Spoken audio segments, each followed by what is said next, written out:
Forum के इस कार्यक्रम में आज सभी बीच फिर से आकर मुझे बड़ा हर्ष का अनुभव हो रहा है। संस्था के प्रमुख અને અમારા મિત્ર શ્રી રશ્મિભાઈ, અમારા વડીલ પણ બહુ વાલા મિત્ર શ્રી પંકજભાઈ, આપના પણ બધાના વાલા છે। હવે નામ લેતા શરૂ થાઉં તો હું ઓછામાં ઓછા 50 લોકોના નામ અહીંથી લઈ શકું, પણ બધાને એક સાથે જ્યારે રણછોડ કરીને આપણા કાર્યક્રમની શરૂઆત કરીએ।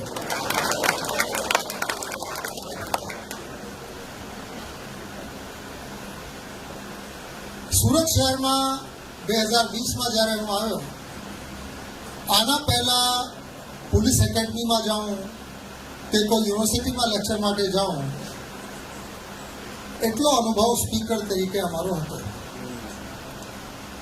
અહીં આવ્યા પછી કોરોના અને જુદા જુદા પરિસ્થિતિઓમાં સિનિયર સિટીઝનના કાર્યક્રમમાં જવાની મેં શરૂઆત કરી। અને આના પછી એક બે ઘટનાઓ સુરતમાં જ એવી બની કે લોકો મને આમંત્રિત કરતા શરૂ થયા વક્તા તરીકે, અને હું બોલતો શરૂ થયો। અને આજે જ્યારે રશ્મિભાઈ મને કહે કે સાહેબ સિનિયર સિટીઝનના કાર્યક્રમ છે અને તમે વક્તા તરીકે આવશો કે નહીં, મને કે આમાં કંઈ પૂછવાનું ના હોય, મને વક્તા બનાવવાવાળા તમે જો બધા, ફક્ત વક્તા નહીં। હું સિનિયર સિટીઝનને મળતો 2020, 21, 22, 23, 24માં। આના પહેલા ઘણા બધા સિટીમાં રહ્યા, પણ સુરતે મને સિનિયર સિટીઝન પણ બનાવી દીધા।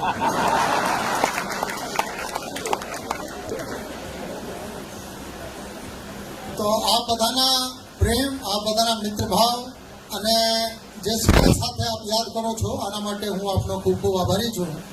અને આજે મને પૂછા કરતા હતા રશ્મિભાઈ અને નરેશભાઈ કે કયા વિષય ઉપર બોલવાના છો। મને ભાઈ જિંદગીએ મને એક જ વસ્તુ શીખવી છે, સત ચિત આનંદ, આનંદમાં રહો। આ કંઈ વિષય નથી, આ એક જીવનનો એક દર્શન છે, એક ફિલોસોફી છે, એક જીવન જીવવાની રીત છે। તમારા બધામાં મને આ બે હૂબ જોવા મળે છે। તમારા પાસેથી કેટલાક પાસેથી મેં શીખ્યું છે, અને આ શીખ્યા પછી આજે આપણે સચ્ચિત આનંદની વાતો કરીએ તો આમાં કાંઈ અદભુત નહીં। સચ્ચિત આનંદ, આના ઉપર એટલા માટે બોલવાનું છું કે સચ્ચિત આનંદ એટલે સચ્ચિદાનંદ, એટલે સચ્ચિદાનંદમ બ્રહ્મ।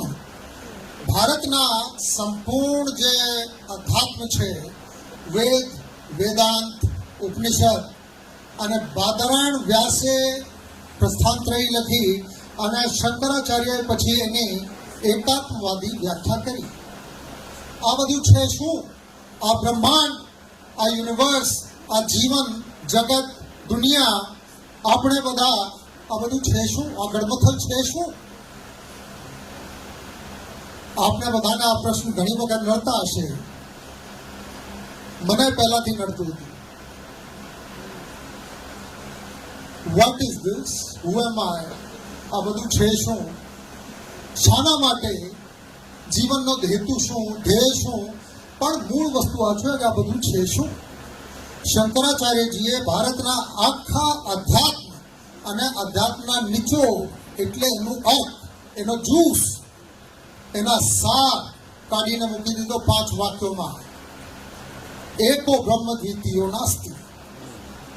જે કંઈ છે આ બધું બ્રહ્મ છે, આના સિવાય બીજી કોઈ વસ્તુનો, કોઈ બાબતનો અસ્તિત્વ નથી। એકો બ્રહ્મ દ્વિતીયો નાસ્તિ। બીજો બ્રહ્મ વાક્ય અહમ બ્રહ્માસ્મિ તત્વમ અસી। જે બધું બ્રહ્મ છે તો હું પણ બ્રહ્મ છું અને તમે બધા પણ બ્રહ્મ છો। દુનિયા આનું શું?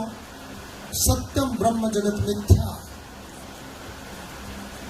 આ જે કાંઈ ચારે બાજુ દેખાય છે આમાં સત્ય, સત્ય એટલે ચિરંતન છે, જે હંમેશા હતું ને હંમેશા છે।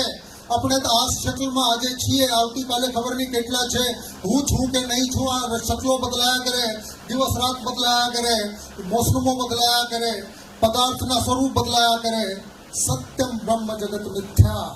માયાના લીધે જુદા જુદા બાબતોમાં જે જુદા જુદા સ્વરૂપ આપણને જોવા મળે છે, આ સત્ય નથી, સત્ય ફક્ત બ્રહ્મ છે. સર્વમ ખલુ ઇદમ બ્રહ્મ, બ્રહ્મ સર્વવ્યાપક છે. બ્રહ્મ ઇઝ ઓમની પ્રેઝન્ટ, ચારે બાજુ છે. અને છેલ્લું અંતમાં શંકરાચાર્યજીએ કીધું સચ્ચિત આનંદ, સચ્ચિદાનંદમ બ્રહ્મ. એટલે બ્રહ્મ એટલે શું? એટલે સચ્ચિત આનંદ. આ બધું બ્રહ્મ છે, આના સિવાય બીજું કંઈ નથી. આ પ્રશ્નની ચર્ચા ભારતમાં થઈ, ભારતના દર્શનમાં થઈ, વિદેશના દાર્શનિકોએ પર કરી. કાફકા, કામ્યુએ કરી, આના બહુ પહેલા એરિસ્ટોટલ ને પ્લેટોએ કરી.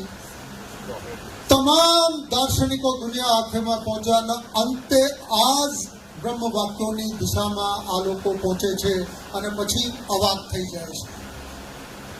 એટલા માટે આજનો વિષય આપણે વાત કરી કે સચ્ચિત આનંદની વાતો કરી. જીવન આપણે જે જીવીએ છીએ, હવે થોડા વાસ્તવિકતાના ધરાતલ ઉપર આવીએ. આ તો આધ્યાત્મની વાત થઈ. કદાચ થોડાકને એમ થતું હશે આ કોઈ પ્રવચનમાં તો નથી આવી ગયા, કોઈ મોરારી બાપુના કે કોઈ સાધુ બાબાના પ્રવચનમાં તો નથી આવી ગયા. વિશ્વમાં ઘણા બધા લોકોએ આ ચિંતા કરી છે કે માણસ હેપીનેસ કેવી રીતે મેળવે છે. ઘણી સદીઓથી એક જ પ્રશ્ન હતો કે માણસ શાના માટે ઝંખે છે, ઝંખના શાની છે. અને દરેક જગ્યાએ, દરેક વિશ્વમાં, દરેક યુગમાં જવાબ એક જ નીકળ્યો છે, happiness is the chief good. માણસ સુખ, આનંદ એની ઝંખનામાં હોય છે. અને આ કેવી રીતે મળે? જે મેં વાત કરી એવી રીતે જુદા જુદા દાર્શનિકોએ એમની રીતે, સાયકોલોજીસ્ટે એમની રીતે અને ધર્મગુરુએ એમની રીતે એની વ્યાખ્યા કરી, એની વિવેચના કરી. અને પછી આ દુનિયામાં પહેલા નંબરની જે યુનિવર્સિટી છે, હાર્વર્ડ યુનિવર્સિટી, એને ઘણા વર્ષ પહેલાં આ એક રિસર્ચ શરૂ કરી કે હેપીનેસ કેવી રીતે માનવી મેળવી શકે. અને આ રિસર્ચ એવું નથી કે આજે ચાલુ થઈને 15 દિવસમાં કે 15 મહિનામાં કે 15 વર્ષમાં પરિણામ આવી ગયું. આ 50 વર્ષ ઉપર આ રિસર્ચ ચાલતી રહી. જે નાના હતા આ કેવા હતા, શું કરતા હતા, પછી મોટા થયા કેવા હતા, શું કરતા હતા, અને પછી રાજી હતા કે નહોતા, દેખાતા હતા રાજી કે નહોતા દેખાતા, અને એને પૂછીએ તો સ્વીકારતા હતા કે હું રાજી છું, આનંદમાં છું, હું પ્રસન્ન છું કે નહીં. આ બધી બાબત આ રિસર્ચમાં ચકાસણી કરવામાં આવી. સામાન્ય રીતે લોકો માને છે કે 65% આપણે ગુજરાતી ભાષામાં તો આમ પણ કહીએ કે માણસ સુખી છે. હવે આનાથી વધારે કોઈ મોટું અર્થ નથી કે આના ટર્નઓવર સારું છે. સુખી એટલે ટર્નઓવર સારું છે. કોઈના સ્વાસ્થ્ય સારા હોય આ માણસ પણ સુખી હોય. કોઈના માન મોભા સમાજમાં બહુ સારું હોય, હોદ્દો સારો હોય, ફેમસ હોય, ગ્લેમર હોય, લોકો એને ઓળખતા હોય, આ બધા પ્રસન્નતાના કારણ બને છે. પણ હાર્વર્ડ યુનિવર્સિટી જે ઓબ્જેક્ટિવલી વસ્તુપરક રીતે આજે આ બધી ચકાસણી કરી અને આ અંતે લગભગ 60 વર્ષની રિસર્ચ પછી જે તારણ નીકળ્યું, આમાં એક જ નીકળ્યું કે અત્યાર સુધીમાં જેટલા પરિબળોની વાત કરી કે તમારી પાસે પૈસા ટકા શું છે, સમાજમાં તમારી હેસિયત શું છે, તમારા સ્ટેટસ શું છે, તમારા હોદ્દો શું છે, તમારા સ્વાસ્થ્ય કેવું છે, આ બધામાં કોઈના ડાયરેક્ટ કોરિલેશન દરેક કેસમાં હેપીનેસ સાથે નીકળ્યા નહીં. તારણ એક જ નીકળ્યા કે જે માણસની રિલેશનશિપ્સ, સંબંધો સ્વસ્થ છે, એકબીજાના ઉપર ટ્રસ્ટ છે, એકબીજાના ઉપર ભરોસા કરી શકે, સુખ દુઃખમાં કામ આવવાવાળા જેના મિત્રો વધારે હોય, દરરોજ સુખમાં અને દુઃખમાં જેની સાથે જઈને ડાન્સ પણ કરી શકે અને કોઈના ખભા ઉપર માથું મૂકીને રડી પણ શકે, આ પ્રકારના જેની પાસે સંબંધો વધારે છે, આ માણસ સુખી ગણાય.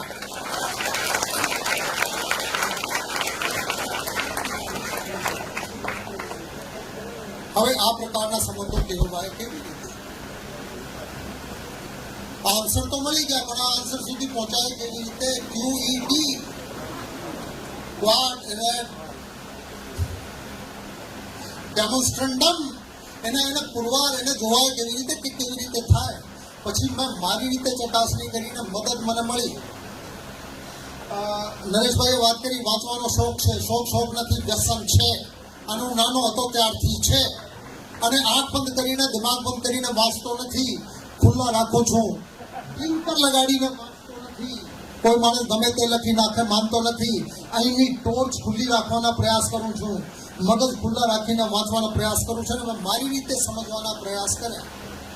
કાફકા, કેમુ, નીત્શે, ભારતમાં અનેક કૃષ્ણમૂર્તિ, રજનીશ, ઘણા બધા લોકોએ આવા પ્રયાસ કર્યા, પણ મેં બધાને વાંચ્યા પછી મારી રીતે ચકાસણી કરી. તો આમાં થોડીક બાબતો આપની સાથે હું શેર કરવા ઈચ્છું છું કે જિંદગીમાં તમારે ખુશ રહેવું હોય તો પોતાની જાતને ઓળખો, તમે કોણ છો.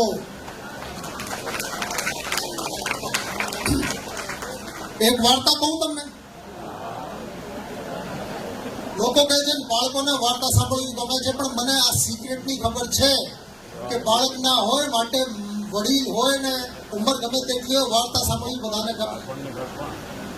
અને વાર્તા આજની નથી, વાર્તા આ સદીની નથી, વાર્તા ગઈ સદીની છે. વાર્તા છે 1901ના વર્ષની.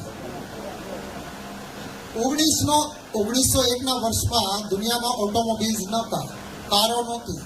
થોડાક લોકો મથામણ કરી રહ્યા હતા કાર બનાવવા માટે, કાર જેવા કોઈ વાહન બનાવવા માટે. આમાં હેનરી ફોર્ડ પણ હતા, આમાં બીજા 2-4 લોકો હતા. અને આ લોકો બધી રીતે એન્જિનિયરિંગ, મિકેનિક્સ, વર્કશોપ આ બધામાં મથામણ કરીને કરી રહ્યા હતા. અને પછી મુદ્દો હતો કે કાર બનાવી લેશું તો ચાલશે શાનાથી? આના માટે પછી ઓઇલની જરૂર પડશે, ફ્યુલની જરૂર પડશે. અને ફ્યુલની શોધ કરતા લોકો અમેરિકામાં સૌથી પહેલા શરૂ થયા. અમેરિકામાં એક સ્ટેટ છે ટેક્સાસ, તમારામાંથી ઘણા બધા જઈ આવ્યા હશે. બહુ મોટું, લાંબુ, લચક, ઘણા આપણા કેટલાક સ્ટેટ્સને પોતાને જાતમાં આવરી લે એટલો મોટો સ્ટેટ છે. આ સ્ટેટમાં એક રૂખા સૂખા પ્રદેશ છે. આ ટાઉન છે ઓક્લાહામા. ઓક્લાહામાની નજીક એક કંપનીના લોકો ઓઇલ એક્સપ્લોરેશન માટે, એટલે તેલના કૂવા ગાળવા માટે ગયા. હવે એમને તો કોઈ ગાળવા ના દે. એક ખેડૂત હતા, એ કાકાને વાત કરી, કાકા તમારા ખેતરમાં કૂવા ગાળવો છે. હવે કાકાના ખેતરો તો હજારો એકરના હતા, પણ આમાં કાંઈ ઉપજ હતી નહીં, પાણી હતા નહીં. તો એટલે જમીન હતી એના નામની હતી. એને કીધું ભલે ભાઈ તમે કૂવા ગાળો, એને બધું પાણી મળશે. હવે મહિના એક પછી એન્જિનિયરો બહુ રાજી થઈને કંપનીના લોકો કાકા પાસે ગયા કે કાકા આમાં સફળ થયા. તો કાકાની આંખો ચમકી કે આ તો મને આરામ થઈ જશે. એમને કહ્યું કાકા ઓઇલ મળ્યું. હવે કાકા માથા ઉપર માર્યો, ઓઇલને મારે શું કરવાનું? હવે ખેડૂતને ઓઇલના ત્યારના યુગમાં કોઈને કારની ખબર નહોતી, તો ઓઇલની મહેકતાની શું ખબર હોય? હવે આ કાકાએ કીધું કે ભાઈ તેલનું મારે શું કરવાનું?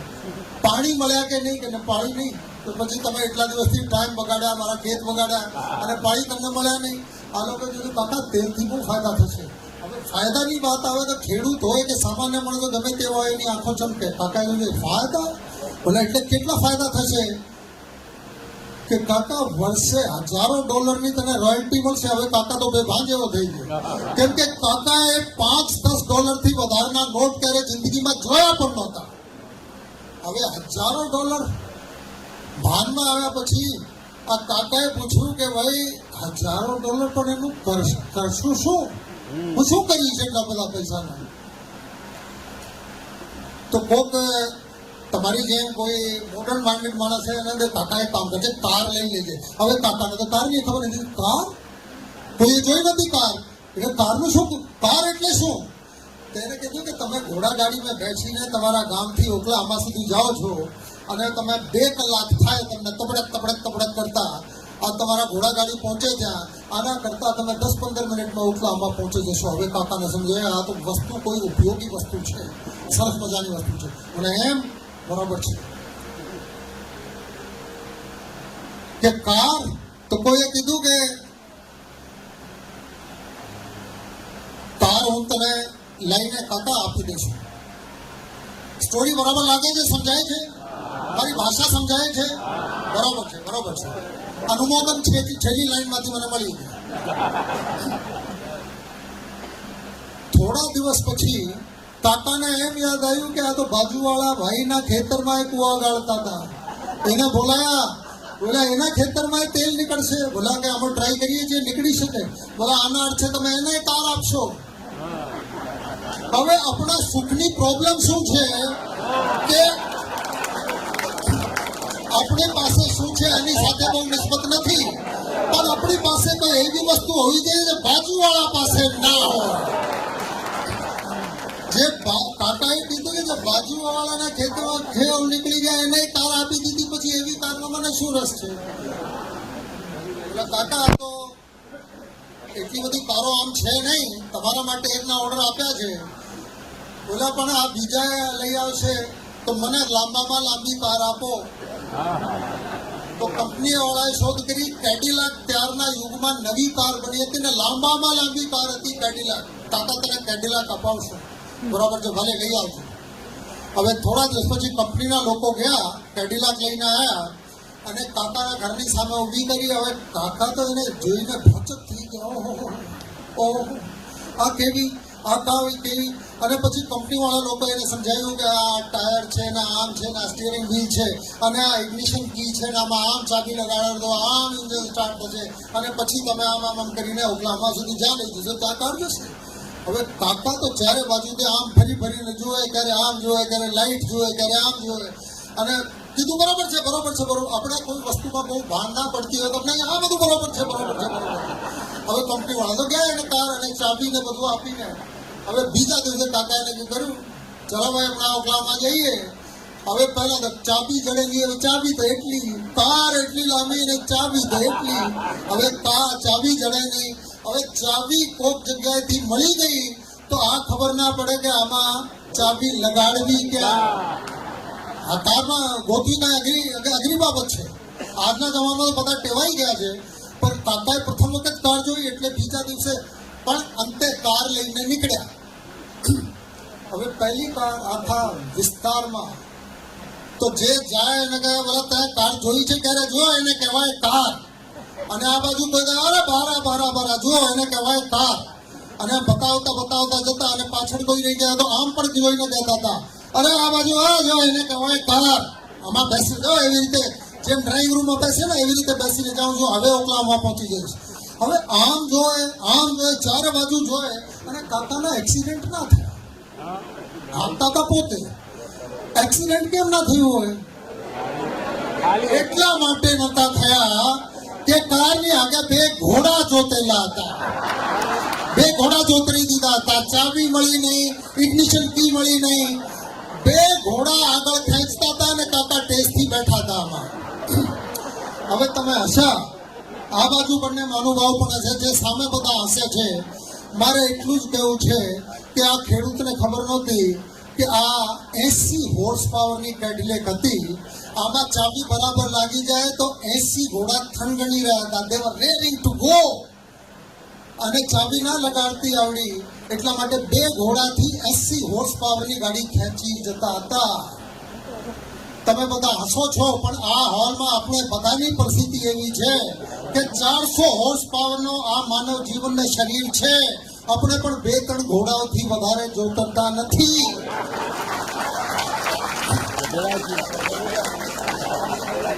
તો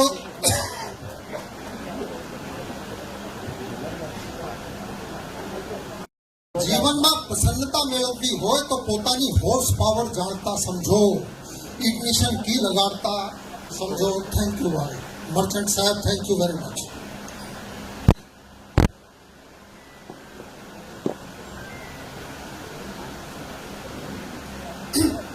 આપણે રહીએ છીએ માયાના ચક્કરોમાં. ઘોડાઓ તરફ જોતા નથી, પોતાની જાતને ઓળખતા નથી. આ માનવી, તમે કલ્પના કરો કે મિલિયન્સ ઓફ યર્સ બેક જ્યારે જીવનની શરૂઆત થઈ, theory of origin of species આ દુનિયામાં આજ દિવસ સુધી ચાર્લ્સ ડાર્વિને કરી જે શોધ છે, આ પહેલા નંબરની શોધ ગણાય છે દુનિયામાં.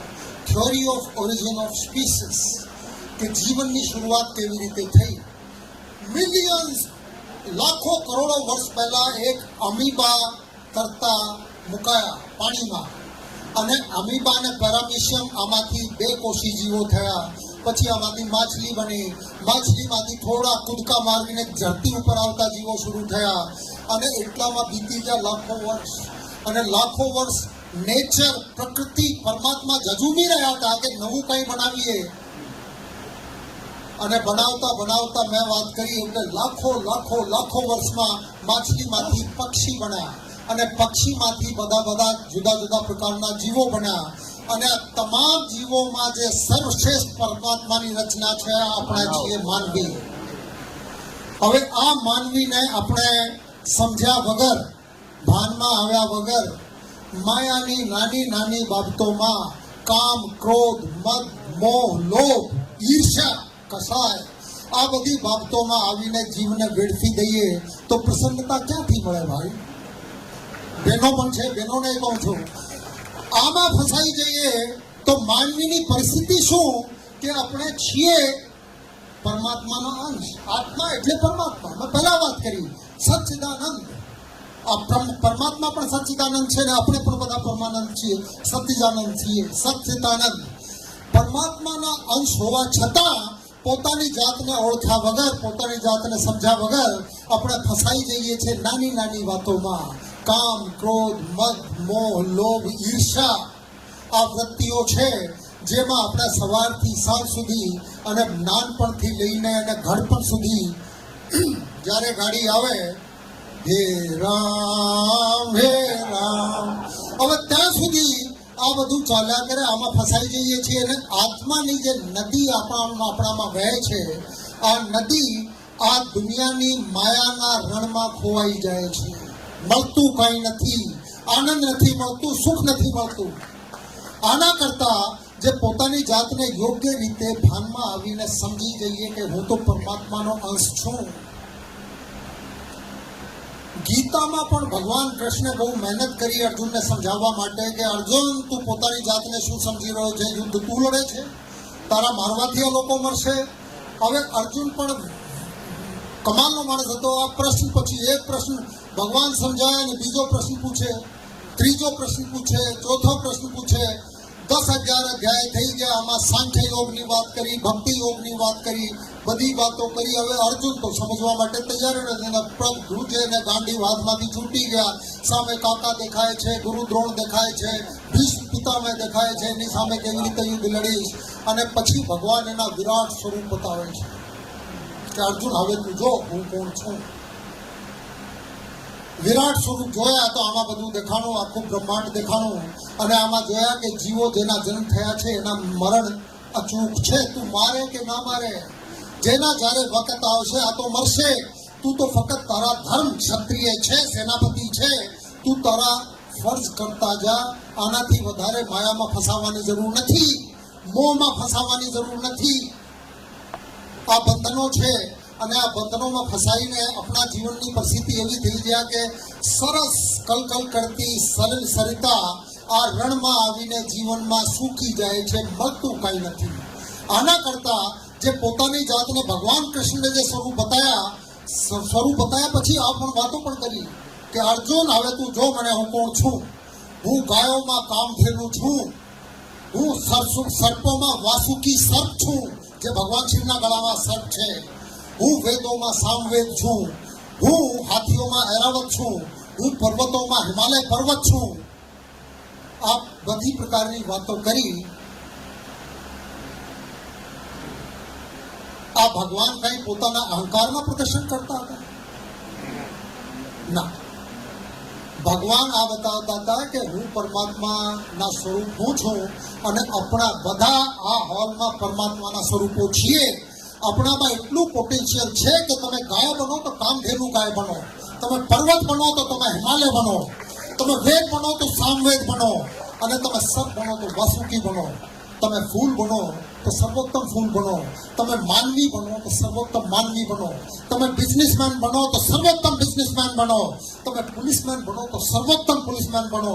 એટલા પોટેન્શિયલ સાથે જે આપણે જીવીએ તો આ આપણા કલકલ કરતી સરલા જે જીવન છે આ પરમાત્મામાં જઈને એક રૂપ થઈ જશે. આ સૂકવાની નથી. આપણા અહીંથી જીવન પૂરા થશે તો આપણે પરમાત્માની સાથે એક રૂપ, તદરૂપ થઈ જશું અને જીવનની આ સફળતા ગણાશે. પછી જીવન પૂરું થતું નથી. આને મોક્ષ કહેવાય, એને નિર્વાણ કહેવાય. અને જ્યાં સુધી અહીં રહેશું ત્યાં સુધી આનંદમાં રહેશું. સચ્ચિત આનંદ.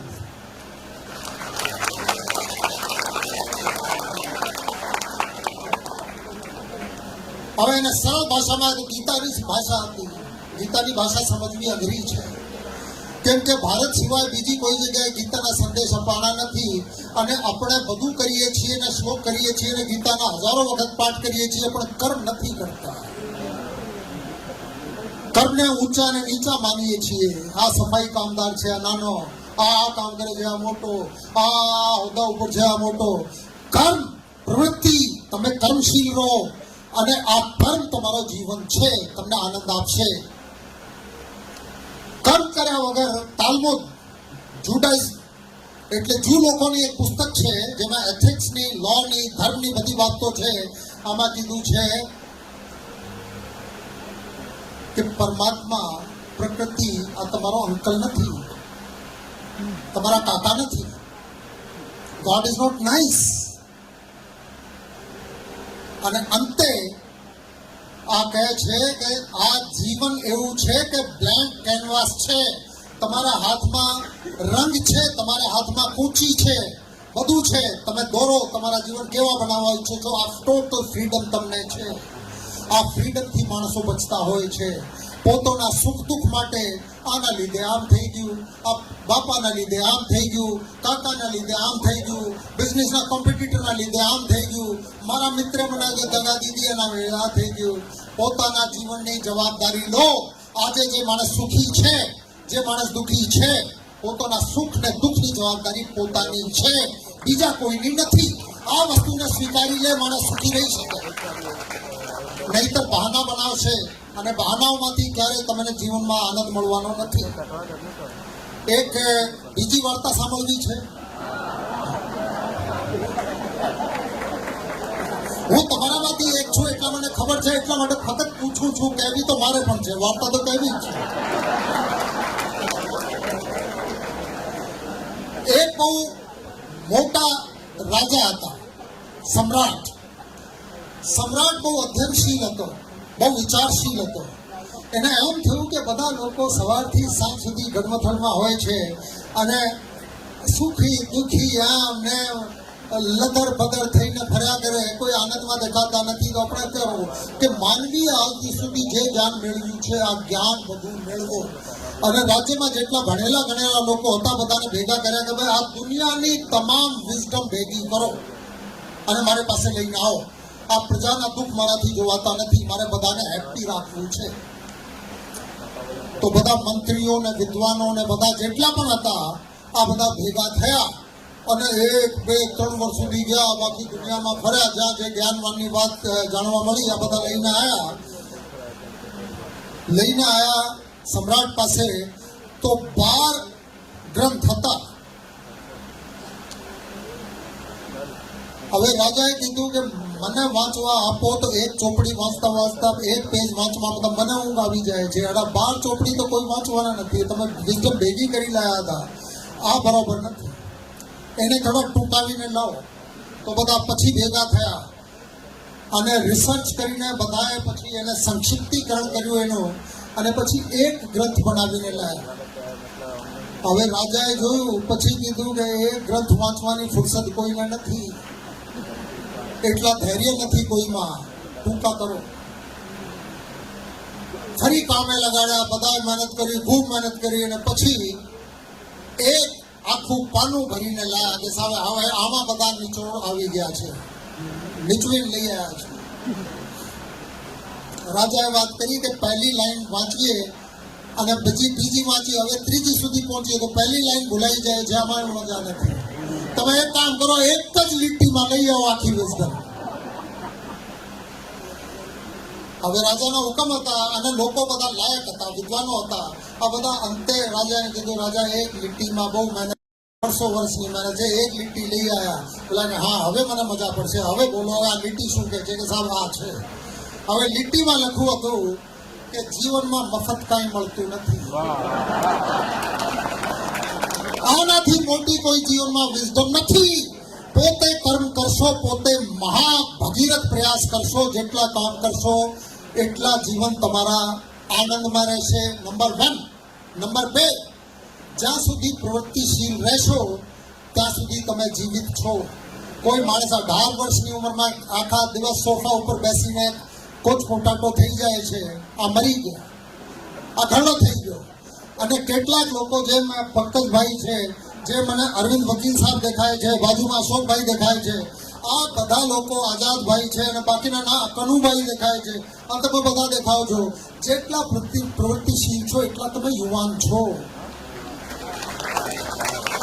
જે માણસ જેટલા પ્રવૃત્તિશીલ છે, જેટલા કર્મશીલ છે, એટલા યુવાન છે, એટલા આનંદમાં રહી શકે. કેમ કે આ કોરી ચોપડી પરમાત્માએ તમને આપી દીધી છે કે તમારા જીવનની વાર્તા તમે લખો.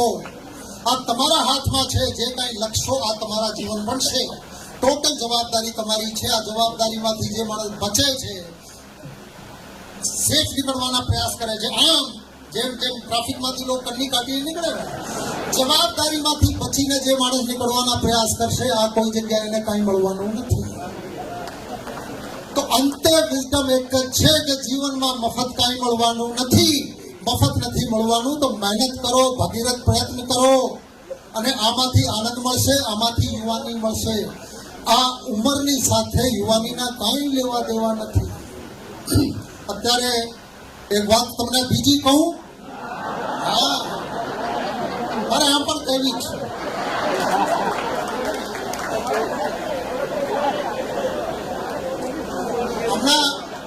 હમણાં થોડા દિવસ પહેલા હું સાંભળતો હતો ને બે ભાઈઓ વાત કરતા હતા આ કે યાર 40 પછી તો કોઈ મજા નથી.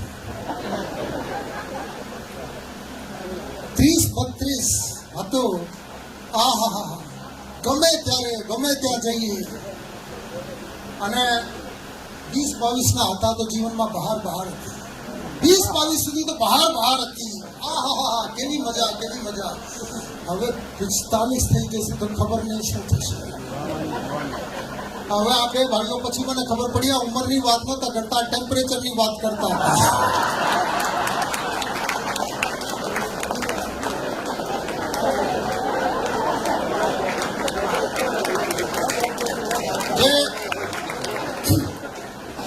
ટેમ્પરેચરના લીધે કંઈ થઈ શકે હું દાવા સાથે કહું છું. અને અહીં બેસેલા ઘણા બધાને હું બહુ નજીકથી ઓળખું છું, સમજો છું.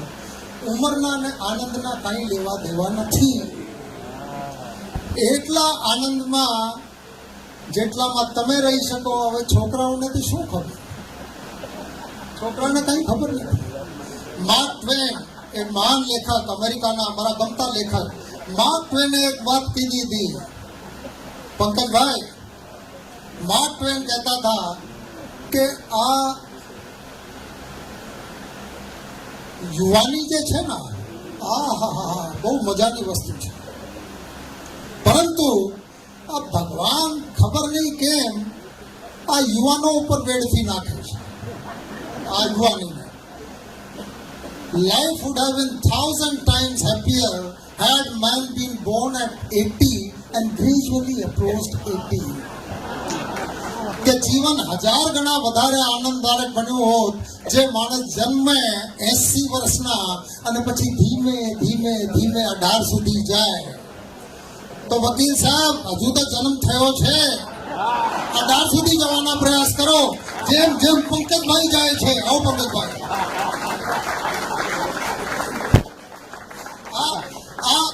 આ પંકજભાઈ જયારે જે રણછોડ કહે ને તેને હળવાશથી નહીં લેતા. પંકજભાઈના કહેવાનો અર્થ છે કે જીવનમાં તકલીફો ઘણી છે અને બધી તકલીફ સાથે કઈ માથા ભટકાવવાની આપણી ફરજ નથી. જ્યાં આનંદ હોય ત્યાં જવાનું અને બહુ મોટી તકલીફ હોય, દિવાલ ઊભી થઈ ગઈ તો એની સાથે માથા ભટકાવવાની જગ્યાએ બાજુમાંથી નીકળે. જય રણછોડ, નીકળી જાઓ બાજુમાંથી, પણ આનંદ કરો.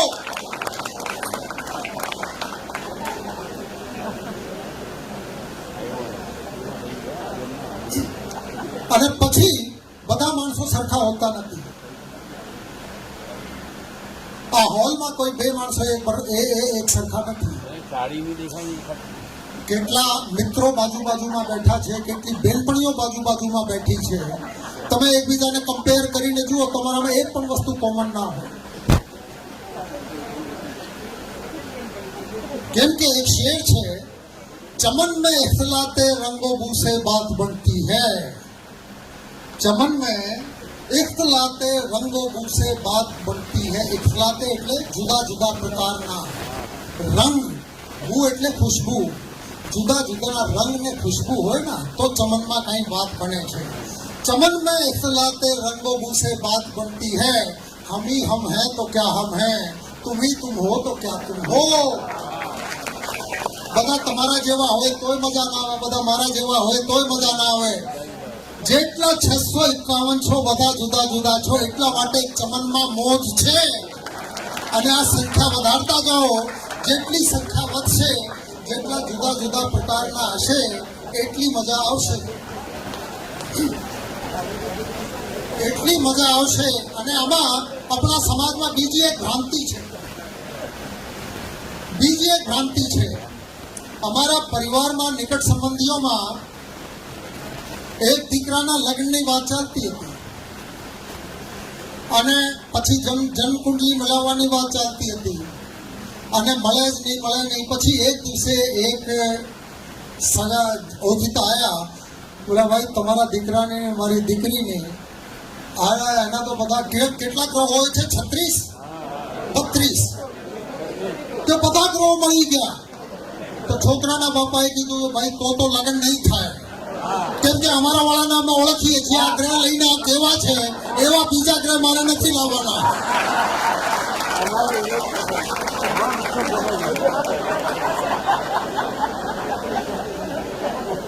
જો તમે પણ ગયા છો, હું પણ સ્કૂલ કોલેજમાં ગયો છું, યુનિવર્સિટીમાં ગયો છું, અને જમાના ક્યારે બદલતા નથી, કોલેજ તો એવા જ હોય છે। જેવા રાજ કપૂરના દિલીપ કુમારના જમાનામાં હતા, એવા રણવીર કપૂરના રણવીરસિંહના જમાનામાં છે। આ દિલ જેવી રીતે ત્યારે ધડકતા હતા એવા આજે પણ ધડકે છે। અને આમાં મુશ્કેલી ત્યારે થાય જ્યારે ક્લાસ ભરવા માટે જાઓ અને કોઈ છોકરા અને છોકરી મળે, હા આ તો મારા જેવા છે, આ તો મારા જેવી છે, અને પછી બંનેની ફ્રેન્ડશિપ થાય।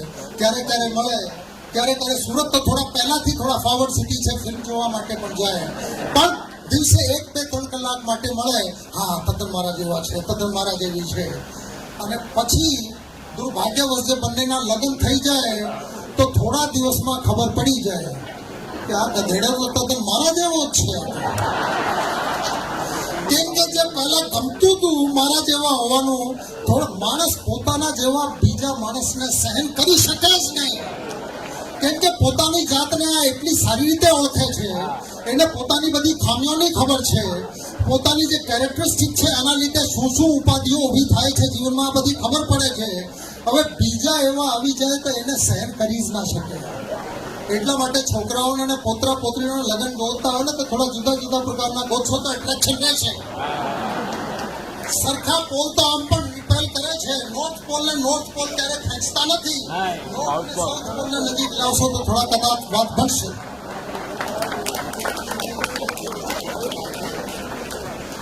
અને આ વ્યક્તિગત રૂપ ઉપર વાત લાગુ પડતી નથી। તમને બધાને ખબર છે, સેકન્ડ વર્લ્ડ વોર પછી દુનિયા આખી 2 ભાગમાં બંટાઈ ગઈ। એક અમેરિકા અને યુરોપના group, market economy, capitalist countries, democratic countries, અને બીજી બાજુ સોવિયત યુનિયન ને કમ્યુનિસ્ટ બ્લોકના દેશો। અને દુશ્મની થઈ ગઈ 1960માં ક્યુબા મિસાઇલના પ્રકરણ, તમારામાંથી ઘણા બધાને યાદ હશે, ક્યુબામાં રશિયાએ મિસાઇલો ગોઠવી દીધી અને દુનિયા આખી વિશ્વ યુદ્ધના હારે ફરીથી આવી ગઈ હતી। અને પછી કોલ્ડ વોરના યુગ એને કહેવાય, 60 ને 70ના દાયકા, અને 60-70ના દાયકામાં પછી લોકોએ પોતાની રીતે બેકરૂમ ડિપ્લોમસી શરૂ કરી। અને અમેરિકામાં એક શિક્ષક હતા જે રિલેશનશિપ્સ અને લવના એક્સપર્ટ હતા, પ્રેમ સ્નેહ કેવી રીતે વધે, સંબંધો સરસ કેવી રીતે જળવાય સમાજમાં, એના નામ હતા ડેવિસ સ્ટેન પોતાના જેવા બીજા 29 એટલે 30 જણા, જે ભીખુભાઈ એમાં 30 જણાને લઈને સ્કેન્ડિનેવિયા લઈ જવાના છે ને, હમણાં મને કહેતા હતા, એવી રીતે ડેવિસ સ્ટેન પોતાની સાથે કુલ 30 જણા રશિયામાં સામાન્ય માણસની જેમ ફરવા માટે ગયા। બંને દેશોની જબરદસ્ત દુશ્મની આજે જેટલી છે આનાથી વધારે દુશ્મની ત્યારે હતી, એકબીજાની શકલ જોવા માટે તૈયાર નહોતા। અને આ લોકો ગયા સામાન્ય માણસની જેમ આખા રશિયામાં ફરતા, ખાર્કોવ સિટીમાં ગયા અને 30 જણા એક પાર્ક બતાવ્યા. ભાઈ પાર્ક બહુ સરસ. પાર્કમાં ગયા. પાર્કમાં એક ભાઈ એકલા બેઠા હતા. એ રશિયનની બાજુમાં જઈને બેઠા. હવે એને રશિયન આવે નહીં. હવે અમે રશિયામાં નામ કેવા હોય, ટેવિન્સ્કી, ફેવિન્સ્કી, બેવિસ્કી, આ પ્રકારનું. તો એને કીધા અમેરિકનિન્સ્કી. જે રશિયન ભાઈ બેઠા હતા એને ધ્યાનથી જોયું. ડેવિસે એની બાજુ સ્માઇલ કરી અને જોયા એની આંખમાં પ્રેમ છે અને વાત આરામથી કરે છે. બાજુમાં તે બેઠા છે. આ સમજી દીધા કે છે અમેરિકનિન્સ્કી. એના નામ કીધું. એને કીધા ડ્રેઝોવ વે મી, કે ફ્રેન્ડશિપ અને પ્રેમ. હવે બંને એકબીજાની ભાષા નતા જાણતા, પણ અડધા કલાક સુધી ઈશારામાં અને જે બોલી શકતા હતા આનાથી વાતચીત કરી અને વાતચીત કરતા કરતા ગદગદ થઈ ગયા. ચારે બાજુ પ્રેમમાં તરબોળ થઈ ગયા. અને પછી એને વાત કરી કે ભાઈ મારી તો ટ્રેન છે.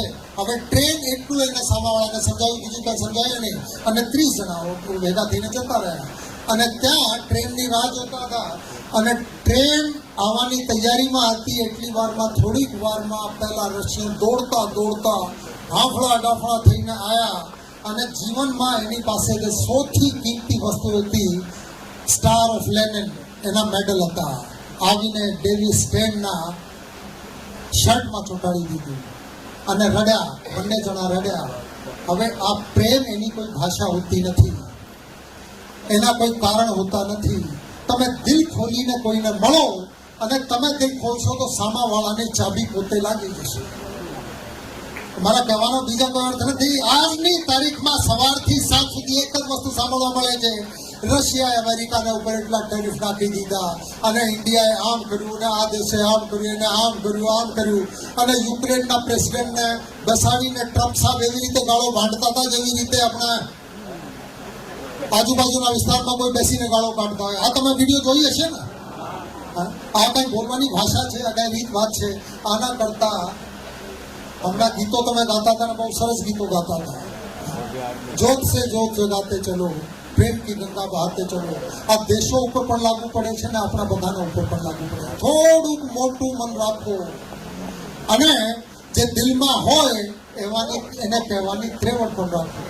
કોઈ માણસ ગમતા હોય તો એને કહી દેવાનું કે ભાઈ તું તારી આ વાત મને ગમે છે, આ વસ્તુ સારી છે.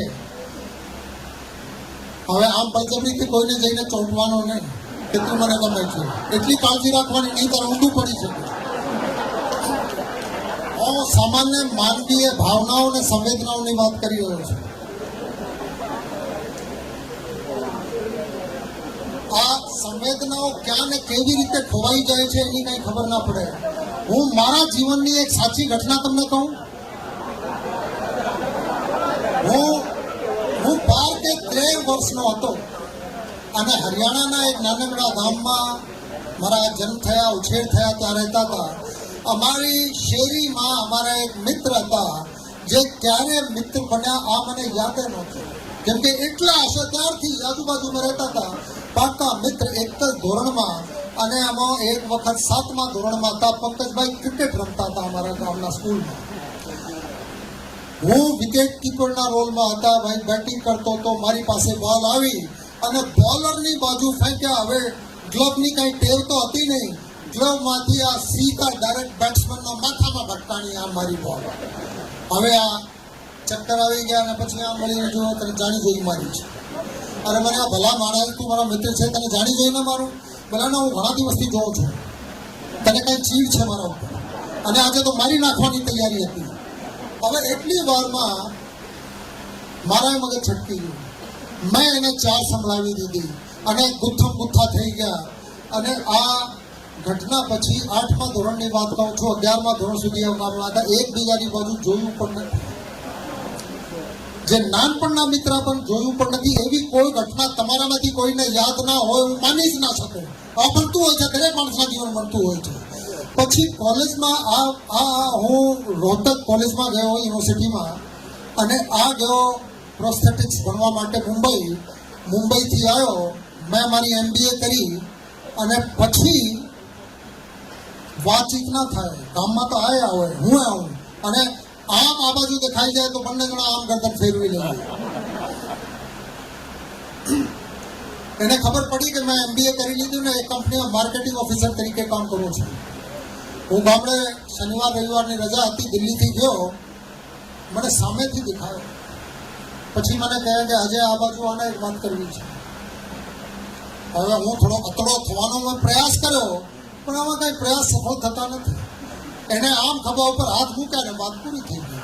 અને બાજુમાં લઈ ગયા મને, અને પછી કહે કે તને તે MBA કરી. હું મારા જીવનની સાચી વાર્તા તમને કહું છું, બહુ અગત્યની વાર્તા છે જીવનની. मैंने कहा हाँ मैं MBA करी. कहने तू मार्केटिंग ऑफिसर तरीके कोई कंपनीમાં જોબ કરે છે? मैंने कहा કરે છે. કે અંકલ તો તને નાનપણથી કહેતા હતા કે તારે UPSC ની પરીક્ષા આપવી છે. હવે આ નાનપણથી મારા મિત્ર હતા, એને પહેલાથી ખબર હતી. હા मैंने कहा વાત તો સાચી છે. બોલા હું તને કહું છું, અંકલ કહેતા હતા, બરાબર કહેતા હતા, તું આમાં એક વખત અંદર ઉતરી જશે, નીકળાશે નહીં. આ છોડ, તું UPSC ની એક્ઝામની, IAS IPS ની એક્ઝામની તૈયારી કર. મેં એમની બાજુ જોયું, અને જોયું તો આમાં વચ્ચેના 8 વર્ષના અંતરાલ ક્યાં હતા જ નહીં. આ વિકેટ કીપરની બોલ ભટકાઈ, આના પહેલાના મિત્ર મને દેખાણા, અને એની વાત મારા મગજમાં ગઈ. બીજા દિવસથી મેં ચોપડીઓ ખરીદવાની શરૂઆત કરી, અને પછી ભગવાનની દયાથી હું સફળ થયો. અને સફળ થયા પછી રિઝલ્ટ આવ્યા તો એને બતાવવા માટે ગયો. મને કહે સુનિલ યાર, પપ્પા મને કહેતા હતા, પણ મારા મગજમાંથી એ વસ્તુ ઉતરી ગઈ હતી. અને પપ્પા બહુ બોલ કરે, ગુસ્સામાં આવીને કહેતા એટલી વાત ના સમજાય, પણ એને ખભા ઉપર હાથ મૂકીને જે વાત કીધી, આ અંદર ઉતરી ગઈ, સોસરતી અંદર ઉતરી ગઈ. અને એને કહેવા માટે જ્યારે ગયો તો આ હોસ્પિટલમાં હતો.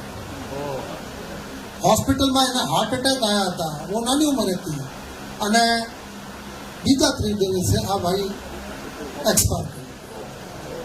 હવે આ ફરીથી ફ્રેન્ડશિપ કાંઈ બહુ ચાલી નહીં, પ્રેમ ભાવ ફરીથી આવી ગયો.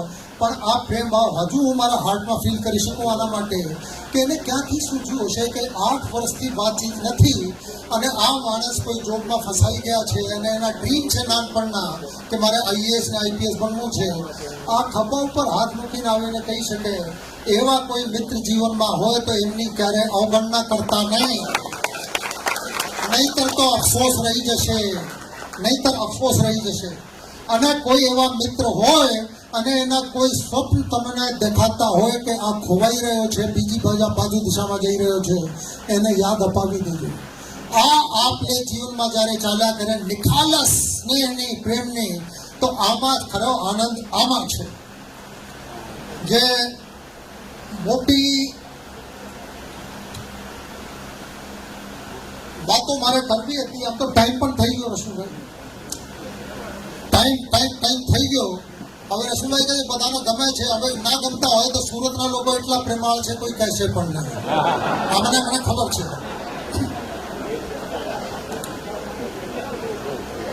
જે વાત હું કહેતો હતો ત્યારે કોઈની સાથે બોલાચાલી થઈ જાય કોઈ મિત્રની સાથે, તો આના માટે એક શેર તમને સંભળાવી દઉં. दुश्मनी में भी दोस्ती का सिलसिला रहने दिया, दोस्ती में भी दुश्मनी में भी दोस्ती का सिलसिला रहने दिया, उसके सारे खत जलाए पर पता रहने दिया. ચિઠ્ઠીઓ સળગાવી દેજો, પણ જે ચિઠ્ઠીમાં એના એડ્રેસ જે કવર ઉપર છે એ નહીં સળગાવતા, ગમે ત્યારે પહોંચી શકાય. આ યાદ રાખજો, આ વસ્તુ અગત્યની છે. તમે એટલી બધી સાંજે અને જમ્યા પછી સાંભળવું બહુ અઘરું હોય છે, પણ જીવનમાં અપરિમિત સંભાવનાઓ છે આનંદની. પોટેન્શિયલ આપણામાં ભગવાન જેટલું છે, અને જીવનમાં આનંદની કોઈ સીમા નથી. એને રિયલાઇઝ કરવું હોય તો થોડા મન મોટા રાખો, વિચારો મોટા રાખો. ગુમનામ સે સિતારે કી મુझको નહીં તલાશ. નાના મોટા તારલા માટેની ઝંખના નથી. गुमनाम से सितारे की मुझको नहीं तलाश, मैं मुनफरिद हूँ तो मुझे आफताब दे. सूरज मांगो, जीवन पासेથી सूरज मांगो, आनंद મળશે. નાની નાની વસ્તુઓની પાછળ દોડવાના કોઈ અર્થ નથી. નાની વસ્તુ માંગશો તો પહેલા કાકા જેવું થશે. 2 ઘોડાથી તમે 200 હોર્સ પાવરની ગાડી હાંકતા નહીં. આ મુખ્ય ઉદ્દેશ્ય છે આજે આવીને તમારી સાથે વાત કરવાનો કે જીવનમાં આનંદની, હેપીનેસની અનલિમિટેડ સ્કોપ છે. હોશમાં આવો, પોતાની જાતને સમજો અને આ સમજો કે તમે સચ્ચિત આનંદ છો. અને પછી તમે જુઓ કે પરમાત્મા જેટલી બધી સંભાવનાઓ, બધી તાકાત, બધી કેપેબિલિટી, બધી કેપેસિટી તમારા અંદરથી તમને દેખાશે. किसी दिन जिंदगी में करिश्मा क्यों नहीं होता, किसी दिन जिंदगानी में करिश्मा क्यों नहीं होता, मैं हर दिन जाग तो जाता हूं क्यों नहीं होता. જાગીએ. તમે જાગશો તો ખબર પડશે કે આ જીવનથી વધારે સુંદર કંઈ હોઈ ના શકે. નાની નાની વસ્તુઓમાં અટવાવાની જરૂર નથી. તમે રાસ્તા કાઢતા શીખો, મિત્રોની સાથે આનંદ કરતા શીખો. તમને તો બધાને આવડે છે. તમારા પાસેથી શીખવા માટે હું આવું છું ત્યારે કહું છું. Wish you all the very very best. એટલા પ્રેમથી જમ્યા પછી મેં તમને સાંભળ્યા ફક્ત સુરતમાં જ શક્ય બને. ખૂબ ખૂબ આભાર. જય હિન્દ, જય ભારત, જય સુરત, જય જય ગરવી ગુજરાત.